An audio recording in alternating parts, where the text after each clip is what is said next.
এটুকু রাজি, কি রান্না করবো বল? কিছু একটা করে দাও, আমি খেয়ে নেবো। না না, ভালো করে বল কি রানবো, যেটা বলবি সেটাই রানবো। বললাম তো, যা খুশি করো। এ আবার কি যা খুশি কিছু একটা?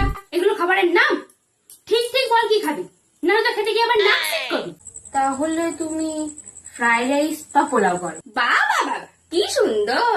ফ্রাইড রাইস, পোলাও, এটা তো হোটেল, আর আমি সেই হোটেলের রান্ধুনি। বছরের বেশিরভাগটা দিন তো এইসব খেয়ে কাটাস, তারপরও এত গরমে এগুলো খেতে ইচ্ছা করছে। তাহলে তোমার যেটা ভালো লাগে সেটাই বানাও।